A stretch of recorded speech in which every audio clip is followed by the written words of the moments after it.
You will clean my car by Sunday. Karen screamed at my wheelchair-bound daughter. Little did she know I wasn't just any concerned father, that I was the county sheriff.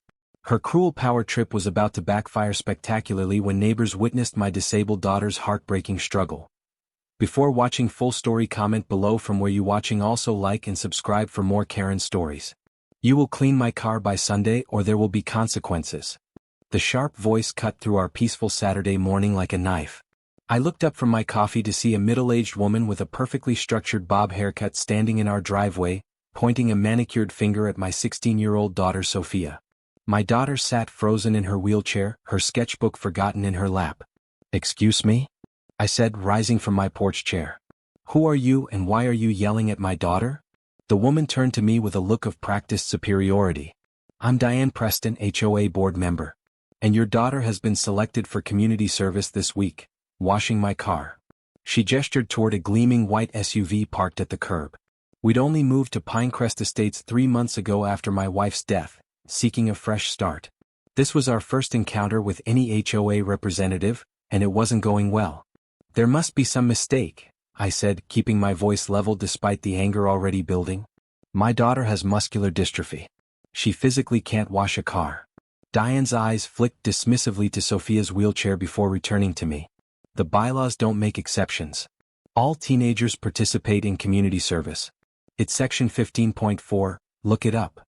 "I don't need to look it up to know my daughter can't lift her arms above shoulder height for more than a few seconds," I replied, moving protectively towards Sophia. "Her muscles aren't strong enough." "That sounds like a personal problem," Diane said coldly. "My car needs washing and she's next on the rotation. If she doesn't do it, there's a $200 non-compliance fee."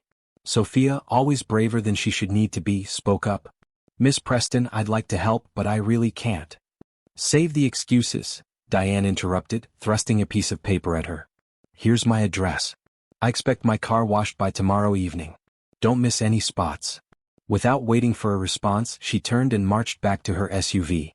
As she drove away, I looked at the paper trembling in Sophia's hands, then at my daughter's face, which had crumpled in distress. "Dad, is this for real?" she whispered. "Can she make me do this?" I knelt beside her wheelchair, taking the paper and crumpling it. "Absolutely not. That woman is completely out of line. But what if we have to pay the fee? $200 is a lot." In my 15 years as county sheriff, I'd seen plenty of petty power plays, but targeting a disabled teenager was a new low.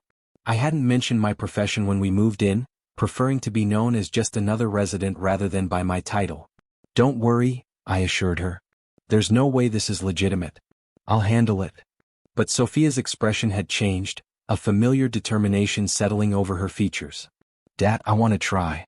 "What?" "No, absolutely not." "Hear me out," she said, straightening in her wheelchair. "Ever since we moved here, I felt people watching me, not knowing how to act around me. If I try to wash her car and people see how hard it is for me, maybe they'll understand better about disabilities. Maybe even Miss Preston will learn something."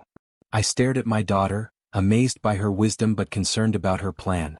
"Sophia, you don't have to put yourself through that to teach someone a lesson." "It's not just for her," Sophia explained. "It's for everyone who doesn't understand what living with a disability means. Sometimes people need to see to understand." Her words settled between us, heavy with truth. This was why Sophia amazed me daily, her ability to transform cruelty into opportunity, to find purpose in pain. Against my better judgment, I agreed. We would go to Diane's house the next day when neighbors would likely be out in their yards. But I silently promised myself that if this lesson went too far, I wouldn't hesitate to reveal my position as county sheriff to put an immediate end to it. Sunday arrived hot and cloudless. I helped Sophia into our van and loaded her wheelchair along with a bucket, sponges, and soap. As we drove to Diane's house, I could feel Sophia's determination, though her hands fidgeted nervously in her lap. "You can still change your mind," I reminded her. "We don't have to do this." "I want to," she said firmly. "But stay close, okay?" Diane's house was exactly what I expected, a large colonial with perfect landscaping. Her white SUV sat in the driveway, already looking spotless to my eyes. As I helped Sophia from the van into her wheelchair, Diane emerged from her front door. Well, she said with a smug smile. "I didn't think you'd actually show up." "We're here to wash your car," Sophia stated simply. Diane's smile widened. "Excellent. Make sure you get the wheels clean too. I'll be watching from the porch. I set up the bucket of soapy water next to the SUV, positioning it where Sophia could reach it from her wheelchair. Several neighbors across the street paused in their yard work, watching curiously. Ready? I asked Sophia quietly. She nodded, determination etched on her face. This is my job, Dad. Just stay close if I need help. With visible effort, Sophia dipped a sponge into the bucket. Her arm trembled from the exertion of just lifting the wet sponge. She managed to reach the car's door but couldn't raise her arm high enough to clean the window. Water dripped down her shirt as she struggled. From her porch, Diane called out, "You're missing spots. The whole door needs to be washed, not just the bottom half." Sophia bit her lip and tried again, straining to reach higher. Her face contorted with effort as she pushed her muscles beyond their limits. After just a few minutes, her arms were shaking uncontrollably. "Dad," she whispered, "I need a minute." I stepped forward immediately, but Diane interjected from her porch. "She's supposed to do it herself. That's the point of community service." By now, several neighbors had stopped pretending to do yard work and were openly watching the scene unfolding. Mrs. Rodriguez from next door approached Diane's property line. "What on earth is going on here, Diane?" she asked. "Why is that girl in a wheelchair washing your car?" "Community service," Diane replied dismissively. "All the teenagers do it." "My son is 16 and he's never had to wash anyone's car," Mrs. Rodriguez countered, her voice rising. "And he doesn't have a disability." Sophia, meanwhile, had caught her breath and was determined to continue. She dipped the sponge again and attempted to reach the hood of the SUV. The strain caused her to nearly tip forward out of her wheelchair. I lunged to steady her. "Careful, sweetheart," I murmured. "I have to show her," Sophia said through gritted teeth. "I have to show everyone." More neighbors were gathering now, murmuring disapprovingly as they watched Sophia struggle. Mr. Patel from across the street approached me. "Is your daughter being punished for something?" he asked, confused. "Why is she doing this?" "Ask Miss Preston," I replied loud enough for everyone to hear. "She insisted my disabled daughter wash her car as community service." Diane, sensing the growing hostility from the crowd, stood up from her porch chair. "It's good for teenagers to learn responsibility. The rules apply to everyone." "What rules?" called out Mrs. Rodriguez. "There's no rule about washing your car." Sophia, determined to make her point, tried once more to reach the hood of the SUV. This time, as she strained forward, her trembling arms gave out completely. The sponge fell from her grasp and she slumped back in her wheelchair, exhausted and soaking wet. A collective gasp went through the onlookers. Mrs. Rodriguez marched up to Diane's porch. "This is abuse. You're forcing a disabled child to do something physically impossible for her." "I'm not forcing anyone," Diane protested weakly. She volunteered.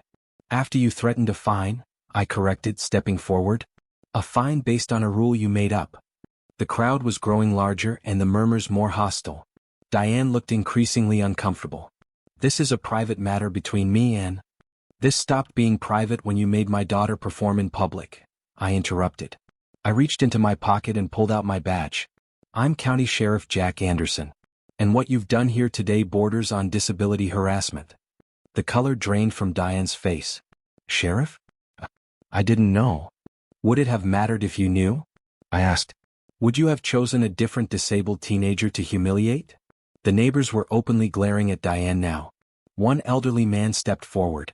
"I've lived in this neighborhood for 30 years, he said. "We've never had mandatory community service.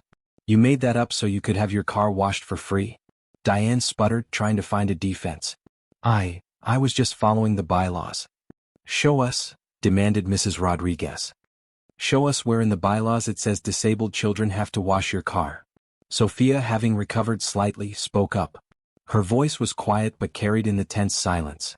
"I tried, Miss Preston. I really tried. This is my reality every day. Some things I just physically cannot do no matter how much I want to." The simple dignity in her words seemed to finally penetrate Diane's arrogance. She looked around at the angry faces of her neighbors, then back at Sophia, still wet and exhausted in her wheelchair. I might have overstepped," she admitted reluctantly. "Overstepped?" Mr. Patel echoed incredulously.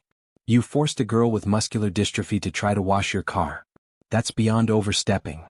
I'd call it abuse of power," I added. "Creating fake rules to take advantage of vulnerable residents." "And she's on the HOA board," someone from the back of the crowd called out. Mrs. Rodriguez pulled out her phone. I'm calling Howard Jenkins right now. The board president needs to know about this. Diane's composure cracked completely. Wait, please don't, I didn't mean. What didn't you mean? I asked. To get caught? To have witnesses? To discover your victim's father is the county sheriff? Which part didn't you mean, Miss Preston? The crowd was now openly hostile, with several people recording the confrontation on their phones. Diane looked close to tears. I'll wash the car myself, she said desperately. I never should have, please just let me make this right. It's too late for that, said Mrs. Rodriguez, phone to her ear. Howard?